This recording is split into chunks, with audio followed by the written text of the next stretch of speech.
Hi, this is David at Handover Camper Vans and welcome to the handover video of the Globecar Summit Prime 640. So we're going to take you around, show you some of the basic functions and controls of the vehicle so it gets you all set and ready for your first adventure out.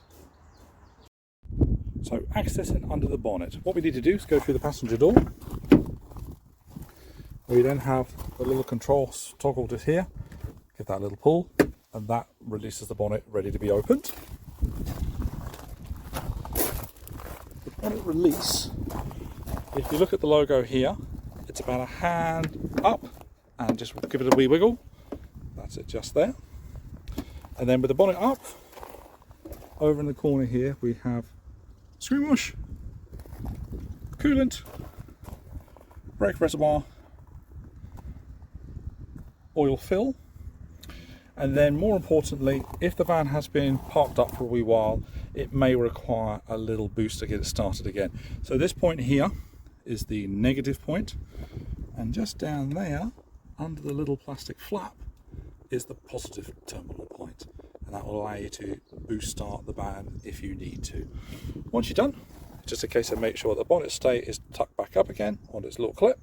Bring the bonnet down about ½ an inch, just let it drop down, and that is under the bonnet. So located down the passenger side or near side of the van, you will find the 230 volt hookup point for your Globecar. Now as you can see, this cable is already plugged in and it's a simple plug system. You just open the flap, slide the plug in until you hear the click, and that locates the plug into position. Top tip when plugging cables in is try not to travel with a live cable. So what you would do is you would plug the van in first and then take the cable to the power source that you want to hook up to. Once that's connected, test the trip switches, and once you're satisfied the trip switches are working, connect the power source on by either switching at the box or pressing the power on button at the box control. To disconnect the van, you reverse the process. So what you do is you would disconnect the cable from the power source and then disconnect from the van. That way there you ensure that you're not traveling with a live cable at any time. I'd also recommend as part of your maintenance procedure to check your electric cable routinely. So you want to check the length of the cable, make sure that there are no cuts or tears or exposed cables on your main hookup line. And also check the plug connectors, make sure that the cable going into the plug connector is in good working order. If you have any doubt at all, I would recommend you change the cable. And that there is your 230 volt hookup. So next we have the toilet cassette.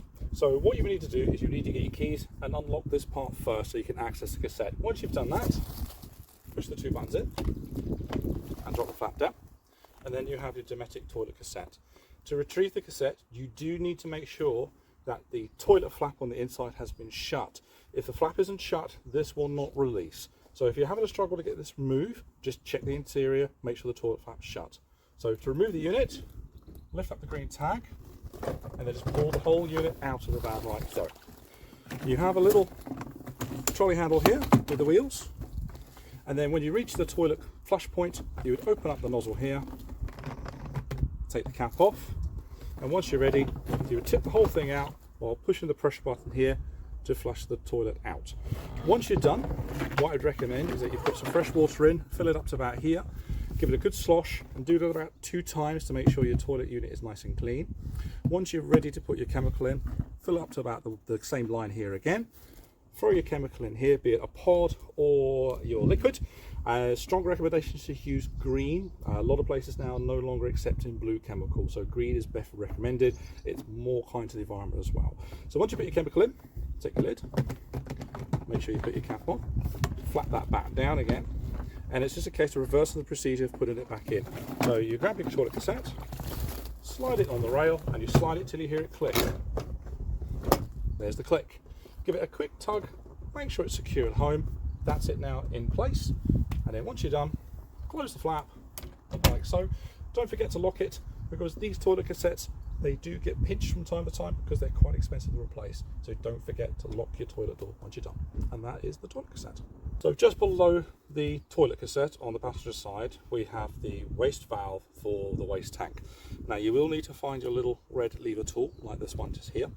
That'll be in your owner pack. I do recommend you put it somewhere safe in the van because you do need this tool to open up this valve. So the tool only goes on one way, which is like so. Flip it on, and once you're ready, give it a twist, you'll see wastewater start to drain, and that is the waste tank now being emptied. Once you're done, you can close it back off like so for travelling. Now, if you are winterizing your van, or you just want to drain the van out because it's been laid up for a couple of days, then leave the tap open. That will allow any residual water in the system to flush out when the vehicle is being moved. And that there is the waste tank. So the main power board for the van, including the test and trip switch, is actually located under the front passenger seat. So if we get a little bit closer, first off we have this isolator switch just here. So this lets us isolate the entire leisure battery system. So if we were storing the van up for the winter, or it was being parked up for a couple of weeks, we can isolate the entire system by rotating the switch here, and that then kills the power battery for the leisure system. Underneath the grille, just a gentle lift here, you will see, just turn the camera around, just located here is the test trip switch. So if you're on hookup and you need to test the electrics, make sure they're all working, there's your test switch there. Word of advice, I would always make sure you test the trip switch on the power outlet for the campsite or where you're hooked up to. Make sure you test that first. Just alongside here is all the fuses for the leisure system. Okay, just a wee tip, be careful with this grill. This little bit of plastic here doesn't take too much punishment, so just be ginger when you're lifting on and off the wee bit of metal just here. Just nice and gently, just lift it up to bring it up and down as you need to. But other than that, that there is where your fuse box lives.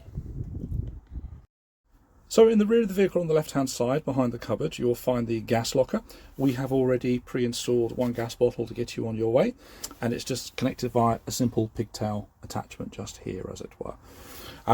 Again, to open the gas, just turn the valve to open and close the gas as you need to. And it's always a good practice that when you're about to travel, is just to turn the bottle off and turn the isolator taps, which are a little bit further down the side here, just to make safe traveling. You do have room to carry a secondary bottle, so if the first bottle does run out, you can switch the pigtail between the two bottles, or if you wish to, at a later stage, you can upgrade the regulator to allow you to operate two bottles at the same time. If you are curious about that, just speak to our workshop at any time. In the garage of the van, on the back corner, you'll find this little nook just up here, which has your two gas isolator taps on board. So the first isolator tap is for the boiler, and the second one is for the cooker. There is a little sticker here to remind you which way round they need to be, but the idea behind it is that the gas needs to flow through in order to allow the gas supply to function properly. So if they are open, they're up and down. If they're closed, they go left to right like so. Now, I would recommend getting in the habit of, when you're traveling, just to isolate the gas systems by just quickly flipping the taps. It's just for gas safety. And likewise, if you are winter storing the van, it's a good practice to also isolate the gas rather than have the gas system running around turned on all the time. But that's your gas isolation valves. So the water fill for the van is down on the driver's side or offside of the van at the very back. In case you've used the key to unlock it like a feeler fap, then just twist it to open up, and then just insert your freshwater hose. Now, there is an indicator on the hab control panel to let you know how much water is on board, but if you're filling the van up, just keep flowing until the water starts pouring out. That would be this then fully filled. Retract your hose, put your cap back on, and then don't forget to lock the cap for security purposes. And that there is your freshwater fill. Located inside the back of the van on the right hand side, with the bed frame removed, you will find this little access hatch just here. This allows you to access the draining valve for the fresh water tank. Now, there's two modes for this tank. There's a travel mode, which allows just 20% of water inside the tank, and then you have a full drain mode. There are instructions listed on top of the flap just here to let you know what to do, but in essence, if you want to open the system fully, you give it 2 full turns, and that will open both stopcocks in the system and flush all the water out. You'll hear the water flowing at the bottom and a big puddle of water directly below this tank unit here. If you just wanted to drain the water partially to the travel mode, all you need to do is give the tap a quarter of a turn. This opens just the first valve and allows the water to drain down to that 20%. So the valve, let me just take this out of the way, is located just here. There's a little valve just there, so you just give it a quarter of a turn to start draining. or 2 turns fully to drain the whole tank out.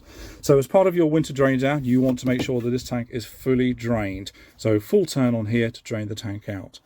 This just over here is allowed to access the freshwater tank for any service items. So if you want to run a flush or a water purifier tablet, this here will allow you access to that tank itself, as it were.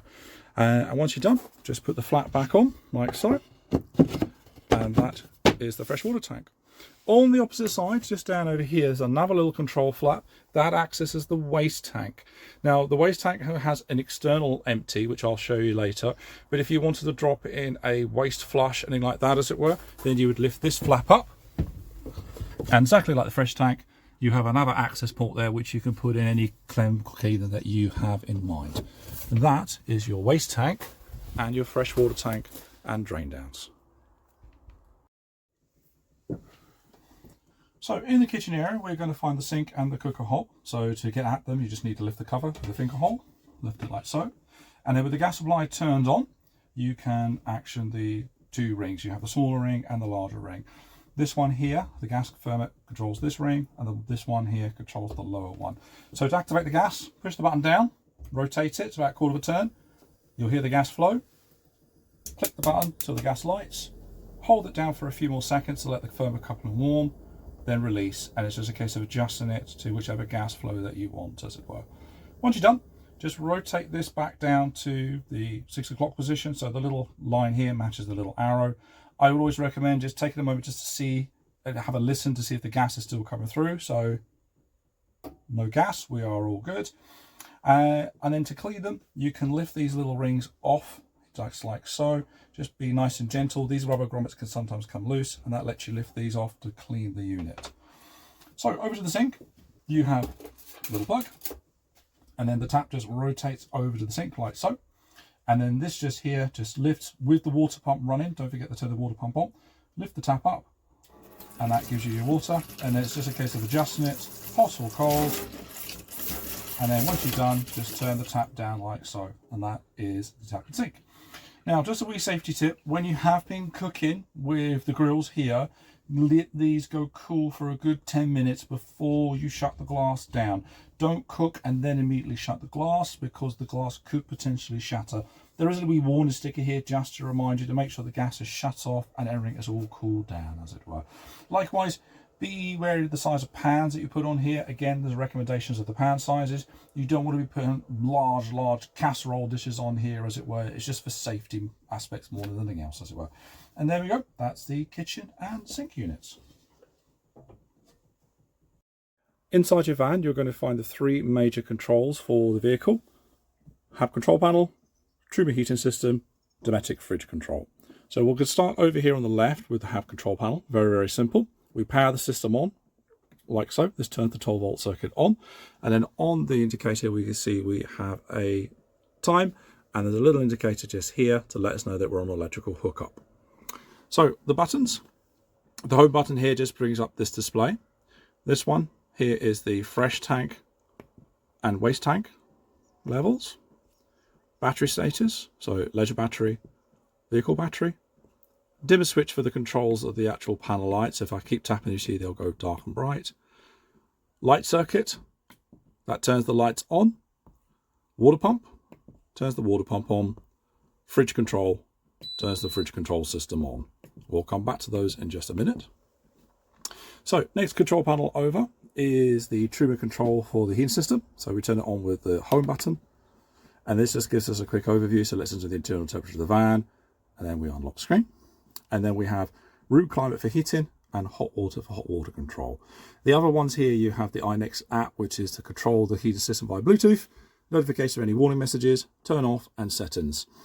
Up in the corner here is the little symbol again, very similar to what you saw over here, to let you know the system is on electrical hookup. So to turn the heating on, room climate, we're going to heat the van, and then we're going to set the temperature to how we want it to be, like so. Now we can control the speed of the fan. So comfort is low speed, fast is high speed fan. You will hear the ventilation system work a bit more hard in fast mode. We're going to leave it in comfort. We now need to tell the system how we're providing the energy. So in this case here, if we were off grid, we would use the gas option, but we are currently hooked up So we're going to pick the electric option just here. So we have electric 1, 900 watts, or electric 2, 1800 watts. We're just going to leave it on electric 1 just for now. Once we're done, we come back. You can now see the little flame symbol up in the corner here. That lets us know that the heating system is now working. And that's it just there. So you can see the green line, lets you know the system is on, currently heating to 26. To turn the heater off, click in, press the off symbol here. That turns the heating system back off, and you can now see the green bar has gone. So the hot water works in basically the same way. Tap the hot water, turn the hot water on, and then you pick what mode you want. So 4 degrees for dishes, for the shower, or for a longer shower for hotter water. So we're going to pick dishes. Again, let's pick the mode. So we are plugged in, so we don't need the gas. We're going to stay at 900 watt. Come back out. And again, you can see the little heat symbol there, let you know the system's running. If we go back to the menu again, green bar, system's ready. Now, the hot water system will take some time to prime. When it's priming, you'll see it as a different symbol here telling you that it's working. When it says ready, the hot water is ready to be used. So let's turn the hot water system back off. So, and that's that there. And no more green bars. So notifications, if you had a message from the heater system, like something is switched on, something is heated up, it will hide in here. And then in the settings menu, this lets you go in and change a couple of bits of bobs like date and time. And then the iNext app, if you want to connect the app to, your Truba to your smartphone device. So, turning the system off. Now this is very important, and it's definitely good advice for you. You should always turn the Truma system off first before turning off your hab panel. Now the reason for this is that sometimes you may get an electrical interrupt message appear on your Truma system, because when this switches off first, this will turn the 12 volt off. So the Truma system is looking for a 12 volt supply, which it can't no longer find. So good practice, switch this one off first. So press turn off. We want the system to fully power down. And that's it now, turn it off. And when this screen goes black, you can then turn this off over here. So we are going to move over to the fridge control. So what we do need to do first of all is we need to turn on the fridge system itself. So this button here turns on the fridge. So to turn the fridge on, we hold this button down here to power the fridge on. After a moment, these will light up. There we go. So you now have performance mode, quiet mode for nighttime use, and boost mode to get the fridge operating quickly, a warning if there's an issue, and then the power mode for the fridge. So to change the different modes, you would use the mode button to tap between the different functions. So performance mode is your normal day-to-day usage for the fridge. So the fridge will control the electric flow into itself, and it will adjust the temperature to the best suit what temperature you need, and the temperature is adjusted with this control function here.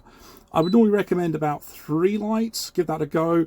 If you need it a little bit colder or you don't need it as cold, adjust it from there. But always start in the middle and work your way up or down to your favorite setting. For nighttime, I would recommend you put the fridge into quiet mode. This puts the fridge into a low compression cycle. Now, what I would say is try not to open the fridge too many times. Otherwise, it will break the quiet cycle for the fridge, and the fridge will then have to work hard enough to get itself back to temperature again. But it just means at night time, when you're sleeping in the van, you can leave the fridge on and it's operating at a very quiet level. Now, if you just jump into the van for the start of your journey and you need to get the fridge on cool quickly because you've got some meats or beers in the fridge, you need to get them chilled fast, want the fridge in boost mode. This tells the system to use as much energy as it needs to get the fridge down to temperature as fast as it can. And then once the temperatures are good in the fridge, you can then switch it into regular performance mode or quiet mode if it's nighttime. To power the fridge off, just hold the button down here. Fridge will power off after a moment or two. All the lights are out. Don't forget, if you power the fridge off here, it's good practice just to turn the circuit off on the hab control panel like so. And that is your hab controls. So, as part of your winter drain drown procedure, the one thing you do need to check is your frost protection valve. Now, the boiler for the vehicle hides under the front travel seat. I've took the cushion away already, and you can see there's an access hatch here. We're going to lift this access hatch up, and hiding just down the bottom here, if I move this over, you can see this device here with a little blue tap on board. Now, when the frost protection valve is active, there a little black button will be hidden in the top.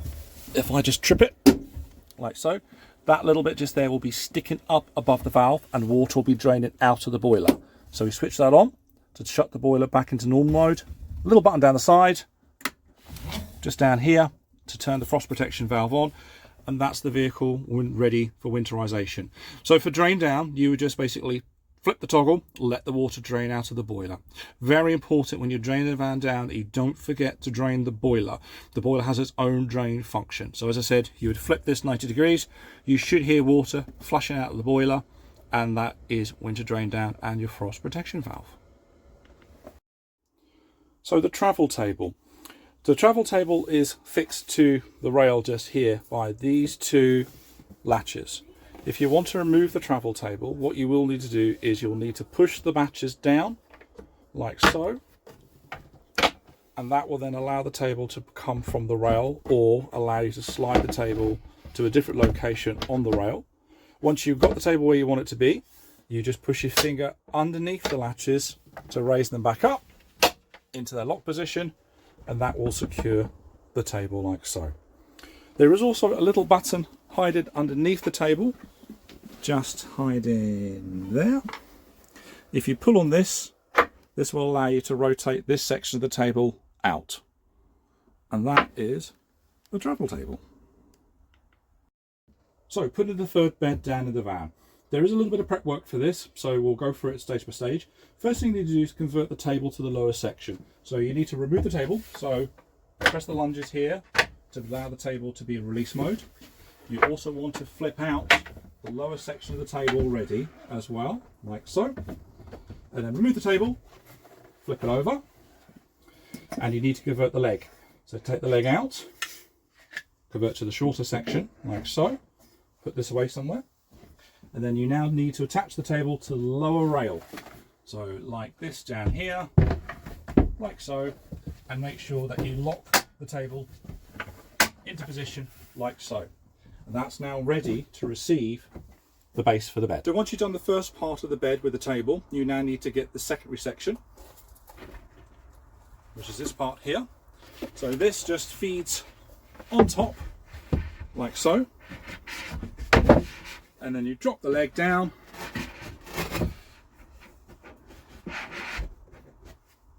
and now you're ready for your cushions.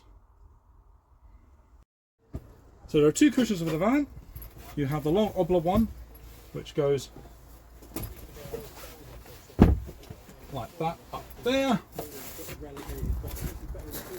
and then you have the other T-shaped one, which sits like so, and that is your third bed all ready to be used. Just bear in mind when the third bed is up that you can no longer access the fridge because the bed is now in the way. So do make sure that anything you want out before this sleeper is up, make sure you remove it from the fridge. But other than that, that's the third bed ready to be used.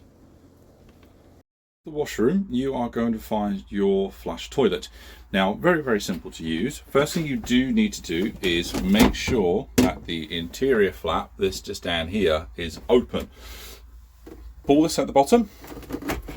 That will open the interior flap ready for the toilet to be used. The bowl does actually rotate on this base for use.